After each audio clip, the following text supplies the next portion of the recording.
Sim, concurseiros do meu Brasil, Mestre Mário chegando. Inscreva-se neste canal, acesse aqui a descrição do vídeo, conheça também os nossos preparatórios de português.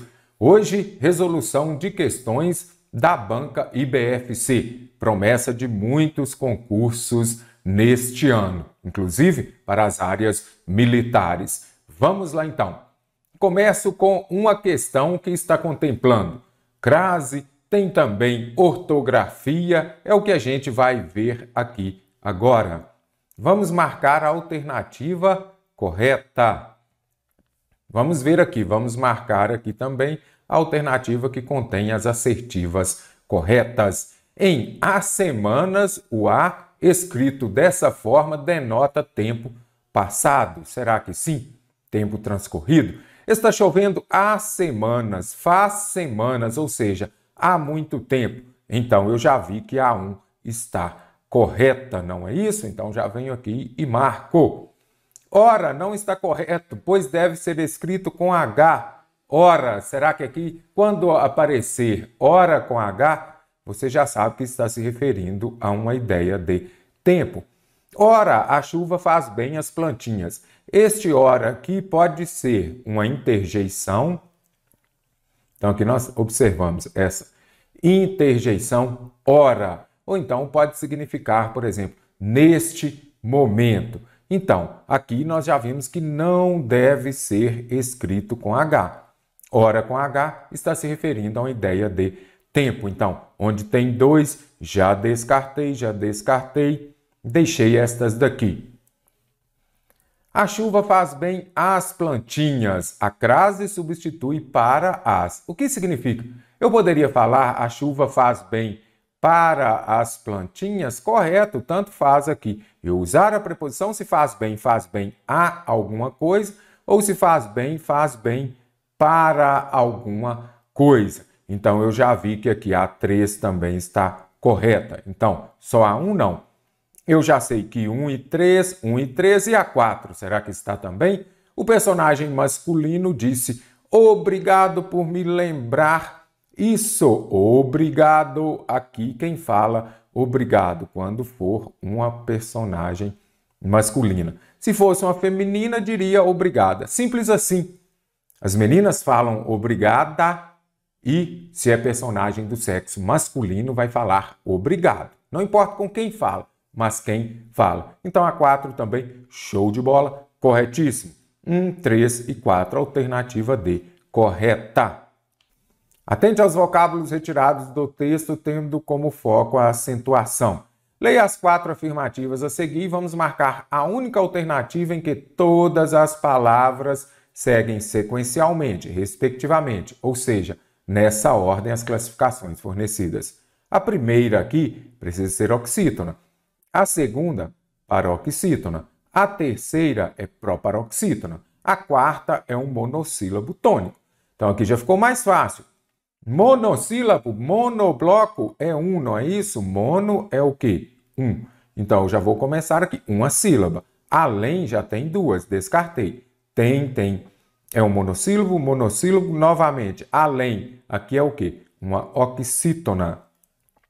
Eu acentuo as oxítonas terminadas em ou ens. Amém, além, parabéns.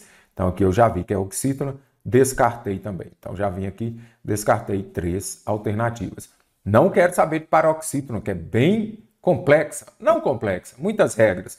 Eu vou para a terceira, uma proparoxítona, quando a antepenúltima sílaba é acentuada. Então, aqui, crédito. Será que é proparoxítona? Vamos aqui já. Crédito, proparoxítona, além não é, crédito é, imobiliário não sei, porque não sei, falarei já.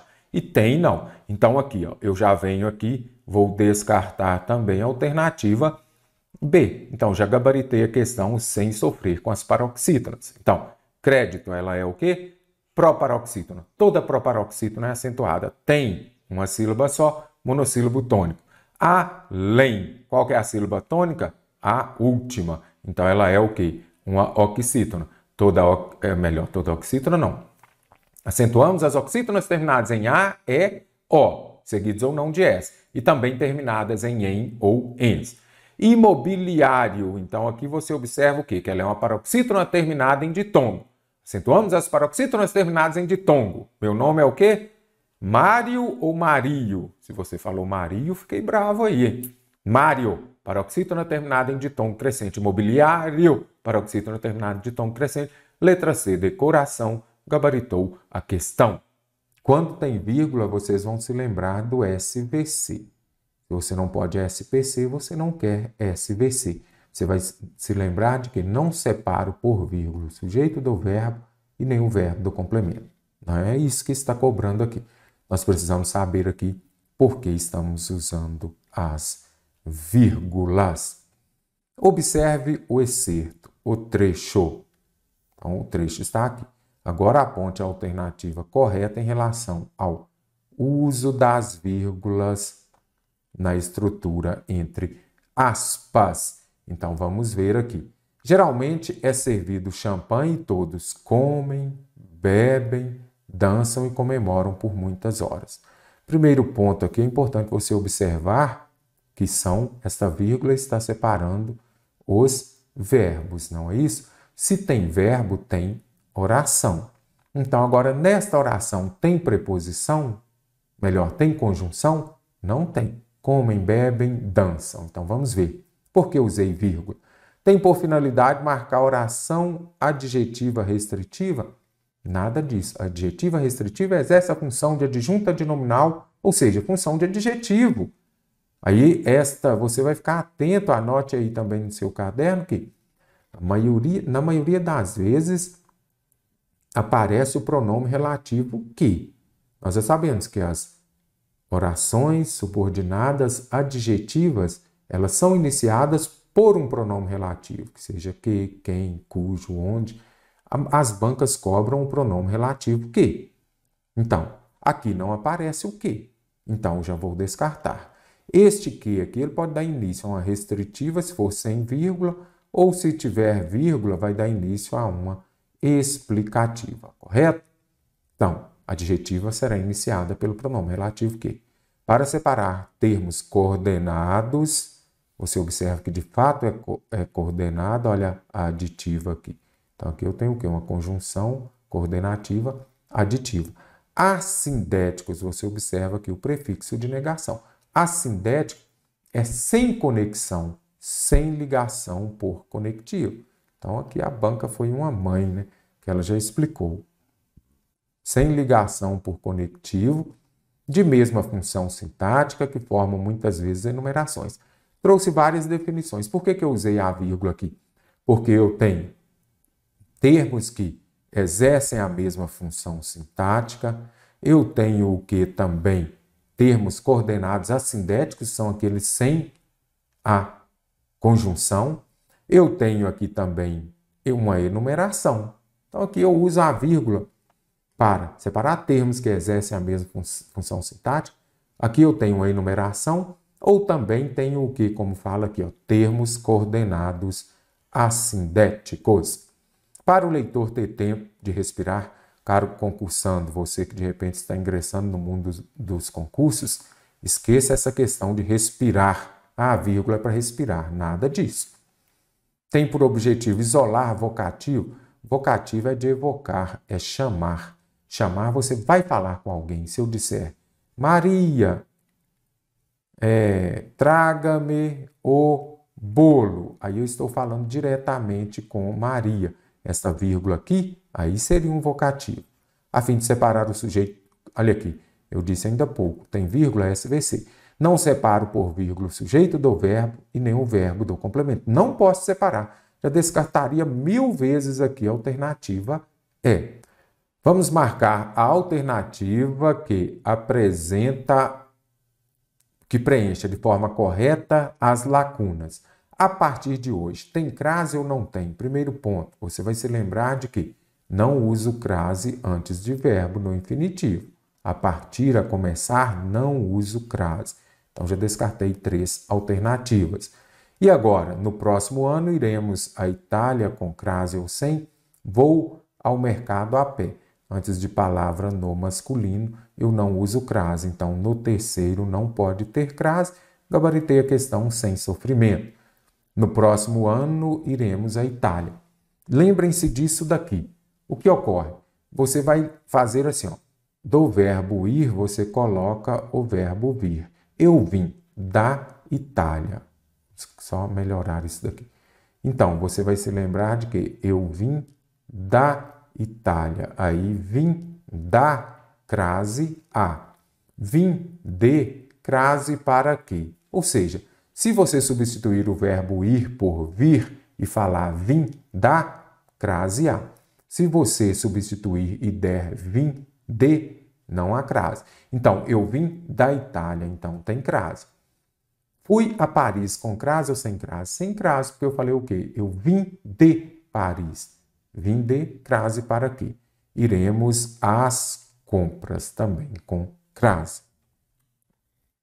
Será ali abaixo a alternativa que não apresenta a correta colocação dos pronomes oblíquos átonos, de acordo. Então, eu preciso aqui da alternativa errada, não é isso?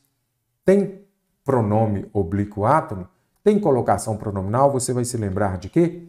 Enéas 4Ps. Então, lembrem-se disso daqui. Olha aqui o Enéas.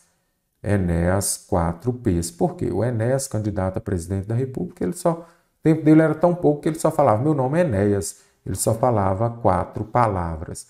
Primeiro ponto, você tem de identificar os pronomes oblíquos átonos. São eles o me, te, se, nos, vos, o, os, a, as, lhe ou lhes. Esses são os pronomes oblíquos átonos. Então, não te afastes de mim. Agora se negam que apaixonou-se, muitos se recusaram. Então, quando a gente volta aqui, eu preciso... E o que as bancas mais cobram? Os casos de próclise, que é o pronome oblíquo átono antes do verbo. Enéas 4P são as palavras atrativas que levarão à ocorrência da próclise. Em mais verbo no gerúndio, em se tratando de professor, gosto das aulas do mestre Mário. Palavras negativas, não, jamais. Frases exclamativas, pronome oblíquo átono antes do verbo, próclise, que Deus o abençoe. Os advérbios também vão atrair os pronomes oblíquo átonos para perto deles e eles virão antes do verbo. As orações subordinadas, quando, embora, desde que, caso. E os 4 P's, pronome interrogativo, pronome relativo, que as bancas cobram muito, também pronome indefinido, além do demonstrativo. Não te afastes de mim. Lembrando que eu preciso da alternativa errada. N de Enéas, pronome oblíquo átono perto dele, antes do verbo. Então, eu tenho um caso de próclise. E aqui está a corretíssima alternativa A. Agora, é o A de Enéas. Eu tenho aqui o quê? Um advérbio, palavra atrativa, o pronome perto dele virá antes do verbo. Então, descartei. Eu vi a menina que, olha aqui o P de Enéas 4Ps, aqui eu tenho um pronome relativo. É palavra atrativa? Sim. Vai atrair o pronome oblíquo átono para perto dele e ele virá antes do verbo. E aqui ele veio depois do verbo. Então aqui eu tenho um caso de ênclise. Errado, correto seria que se apaixonou. Muitos. Enéas 4Ps, pronome indefinido, atrai o pronome oblíquo átono para perto dele. Ele virá antes do verbo e eu tenho um caso de próclise.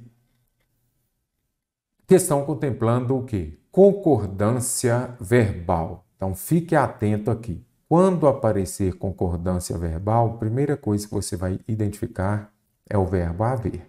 As bancas gostam muito do verbo haver. Aí você vai observar e vai se lembrar de que o verbo haver, no sentido de existir, ele é impessoal. O que é um verbo impessoal? Aquele que vai ser conjugado na terceira pessoa do singular. Então, ele será empregado na terceira pessoa do singular. Pega a sua prova e já vá lá a segunda. Vi que ainda havia ou haviam panelas. Havia. Então, o que? Existiam panelas, não é isso? Aí você vai se lembrar de que o verbo haver, no sentido de existir, ele não vai para o plural. Substitua. Agora, o verbo existir vai normalmente, que existiam panelas quentes. Havia panelas quentes. Então, já vou descartar aqui essas duas últimas alternativas. A última também, observe, e que nunca houve ou houveram atrasos e que nunca existiram atrasos. Então, aqui eu já sei que é o quê? E que nunca houve atrasos. Está no sentido de existir, não vai para o plural. Então, nada de houveram, restaram só duas alternativas. Fazia, melhor, havia e houve. Fazia também está correto, porque tem nas duas possibilidades. Olha lá. Fazia 2 anos. Anote aí no seu caderno. Verbo fazer, indicando o tempo passado, será sempre empregado na terceira pessoa do singular. Não vai para o plural. Agora, já eram 2 horas. Quando aparecerem aqui os verbos ser, estar, haver, fazer, relacionado a distância, a tempo, a horas, ele vai concordar com o numeral.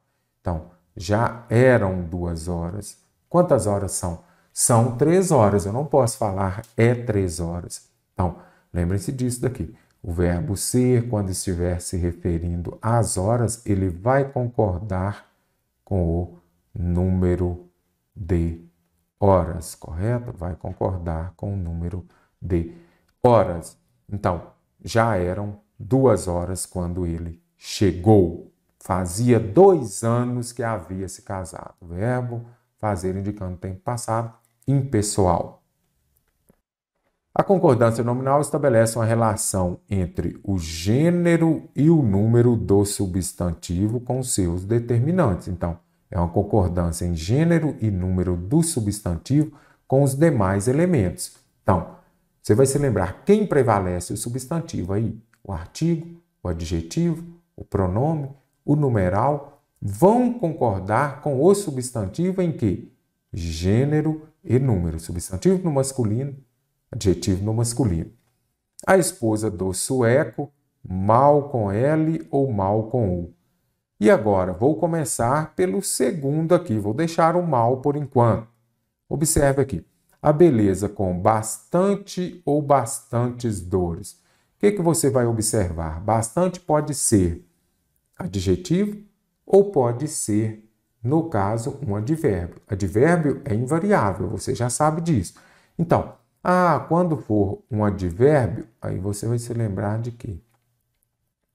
Advérbio é a palavra que modifica o ava, o adjetivo, o verbo e o próprio advérbio. Se for advérbio, ele tem que estar se referindo a um adjetivo, a um verbo ou um advérbio. Se eu disser, eles comem, e se eu disser, eles comem bastante?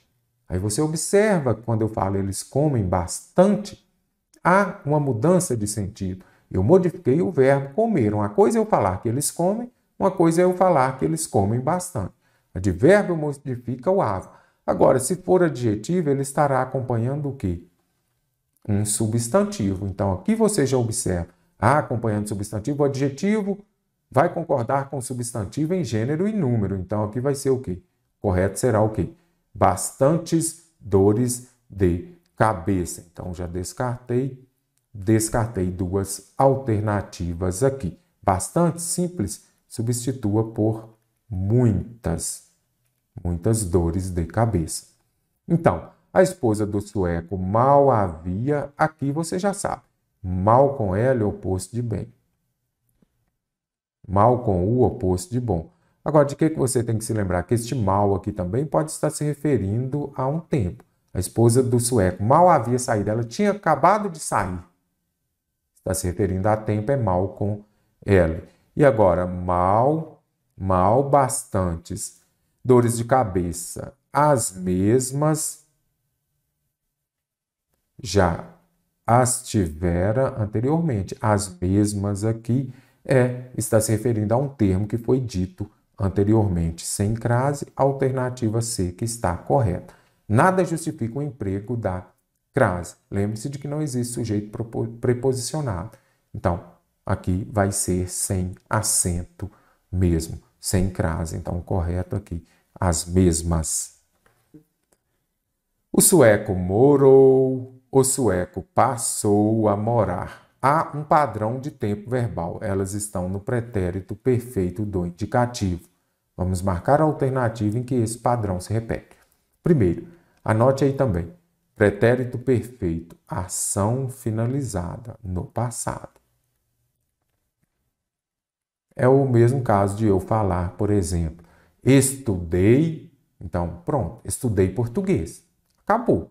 Agora, se eu disser, por exemplo, o sueco morava, ele passava na porta da minha casa todos os dias, você observa que já é o quê? Uma ação, então aqui, ó, pretérito perfeito, ação finalizada no passado. Agora, o pretérito imperfeito, vocês vão se lembrar de quê? De que é uma ação repetida no passado. Eu preciso de buscar nas alternativas uma ação finalizada. Ele passava, opa, pretérito imperfeito, aconteceu mais de uma vez. Ele estudou e lecionou, pretérito perfeito, igual está lá em cima, morou e passou. Questão para o concurso do IBGE. O sueco assistia vídeos, novamente, pretérito imperfeito. Ele estava imperfeito, ele havia, também pretérito imperfeito. Show de bola? Já venho aqui, descartei também as demais alternatives. Vamos marcar agora a alternativa incorreta. Um minutinho aí para vocês responderem a questão. Vamos ver então quem vai conseguir acertá-la. Assinale a alternativa incorreta. Então, preciso da errada, não é isso? Na frase, está chovendo há semanas, não há sujeito. Então, está chovendo há semanas. Então, primeiramente, oração sem sujeito. Quando fala que não há sujeito, sujeito inexistente, ou oração sem sujeito. Então, ela ocorre em quais situações relacionadas aqui? Importante você se lembrar também. O verbo haver, quando estiver no sentido de existir, oração sem sujeito. Neste caso aqui, quando está se referindo aos fenômenos da natureza, então, quando está se referindo aos fenômenos da natureza, oração sem sujeito, sujeito inexistente. Então, quando tem oração sem sujeito, os verbos relacionados aos fenômenos da natureza, também o verbo haver no sentido de existir. Verbo fazer, indicando tempo passado também.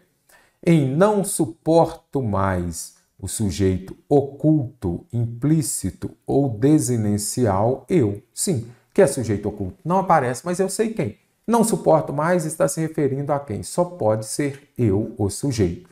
A chuva faz bem às plantinhas. O sujeito determinado é plantinhas. Para identificar o sujeito, faça a pergunta com o verbo. O que faz bem às plantinhas? A chuva. Então, a chuva aqui que é o sujeito. Então, alternativa C, incorreta. Bem, as plantinhas aqui, objeto indireto. Em obrigado por me lembrar isso.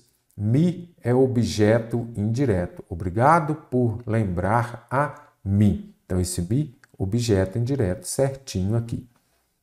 Na frase, a chuva faz bem às plantinhas, o sujeito simples é chuva. O que faz bem? Observa aqui.